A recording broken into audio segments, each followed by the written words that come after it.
Have you ever been told you're making things too easy for your characters? What about you have too much happy people in happy land? Readers don't want to read about the same type of lives they might want to live. Instead, they want to see people earn their happiness or whatever ending they end up with. So today I want to talk about why you need conflict and obstacles in creative writing. One way to challenge your characters and make them earn their ending is through conflicts and obstacles. These are forces either in your character's way or actively acting against them that they have to overcome. When they overcome these things, readers feel like they have earned their endings. If you hang on until the end of this video, I'll tell you how you can get a guide to building strong settings, because setting is one way you can create conflict and obstacles. This is Ignited Ink Writing, a channel dedicated to helping authors like you transform your writing so it lingers with your readers, because writing that lingers gets remembered and recommended to others. I'm Caitlin Burvey, editor and author. Let's start with what is a conflict or an obstacle. Conflicts and obstacles are similar to each other, but not exactly the same. They both drive your story forward by challenging your characters, and they can both be really useful. When we say conflict in creative writing, what we really mean are two forces acting against one another. So that means there's a force directly acting against your protagonist. Usually when I say conflict, the first thing that comes to mind is a fist fight or an argument. Yes, those are good examples of conflict. They're great visual ones. But an illness and a competition are also forms of conflict. An obstacle, on the other hand, is something that is simply in your character's way. It's not actively acting against them, it's just existing and happens to be in the way. For example, an explorer might need to cross a river. That river is an obstacle. Or finances can be an obstacle. In Cinderella, she didn't have the resources she needed to go to the ball until her fairy godmother showed up. The same thing can be said of water in Dune. That's an obstacle, having to get water. So, conflict and obstacles are similar, but conflict is a force acting against your characters, and an obstacle is something in their way. If you're writing a longer story, you likely need both, sprinkled throughout, not all at once. If you're writing a short story, it might focus on one or the other, depending on how long it is. Either way, it's a good idea to brainstorm different types of conflicts and obstacles you can use to drive your story forward and inspire your character's growth. So next I want to talk about strong versus weak obstacles and conflict. It isn't enough just to throw a bunch of different conflicts and obstacles into your story. If they are not having an impact on your characters or advancing your story in some way, they're not really doing much for you. They're weak conflicts and obstacles if they're just one-offs that don't have a lasting effect on your story. A weak conflict or obstacle might add tension, suspense, increase the pace of one scene or one moment in your story, but then that's it. It's over. It doesn't do anything more. Whereas a strong conflict or obstacle has a lasting effect. It might not go for the course of the whole story, but it's at least going to go for a couple of scenes. For example, when I was drafting the first book in my Necromancer trilogy, I had a scene where my 7-year-old character named Jeb gets in a fight on the school bus. It was a fun scene. It was tension-filled. There was lots of conflict. There were fists being thrown, but it didn't really affect the story after that. Jeb wasn't injured. Nobody made fun of him for the fight. It didn't change his status in the little hierarchy of the school. Nothing really happened because of it. No one was in trouble. So that is a weak conflict because it didn't have a lasting effect. It didn't have any effect after that scene on the story. I decided to cut that scene. I had plenty of other conflicts. I didn't need that one. But if I had wanted to instead transform it into a strong conflict, all I needed to do was add a consequence. For example, if Jeb had been injured, that could put him in danger later on, or it could prevent him from doing something he really wanted to do later in the story. Or on the flip side, if Jeb had won that fight, he beat the other kids into the ground, that could change his confidence. Maybe now he's much more comfortable speaking up, whereas he hadn't been before. So that conflict directly led to character growth, and now he's going to speak up more because of it. It has a lasting effect on the story.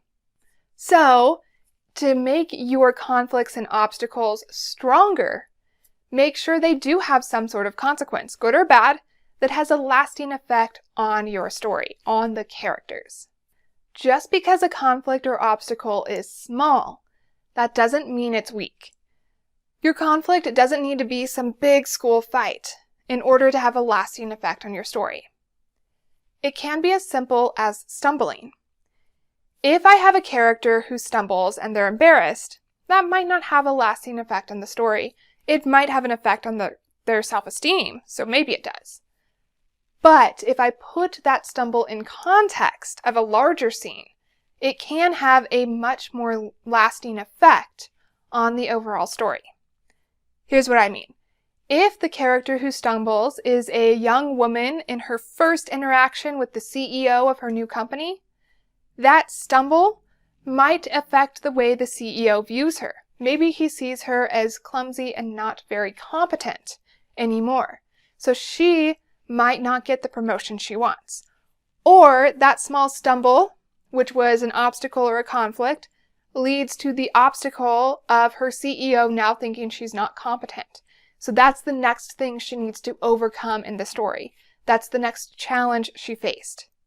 So a small conflict or obstacle can be strong if it leads directly into the next conflict or obstacle. So it's having a lasting effect on the story because it caused that next conflict or obstacle, that next challenge. So take a hard look at the conflicts and obstacles you do have to make sure they're strong, that they're having a lasting effect on your story. They're either advancing the plot or they are creating some sort of internal growth or change within your characters. Next, I want to share an editor and author's advice for finding your conflicts and obstacles. In my experience, most authors go through a phase where they are too nice to their characters. If this sounds like you need to add more conflicts and obstacles for your characters to overcome. One way to test this out is to look at your scenes and ask yourself, what is the conflict or obstacle driving that scene forward? If you can't come up with one, it's time to add one. Or if there's a section that feels boring, ask yourself, what is the conflict or obstacle in this section? If you can't come up with one, that's probably why it's boring. If you can come up with a conflict or obstacle, it might be too weak.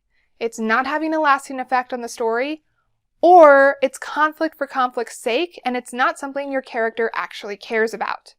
That's not good enough either. So we want to make sure our conflicts and obstacles are strong and driving the story forward. Without your conflict or obstacle, there's nothing challenging your characters. There's nothing standing in the way of them achieving their goals. So it feels too easy. When something feels easy, there's no tension. As a reader, I'm not worried about your characters. I'm not wondering if they're going to achieve the thing or not, because there's nothing in their way. I know they are. That's kind of boring to read.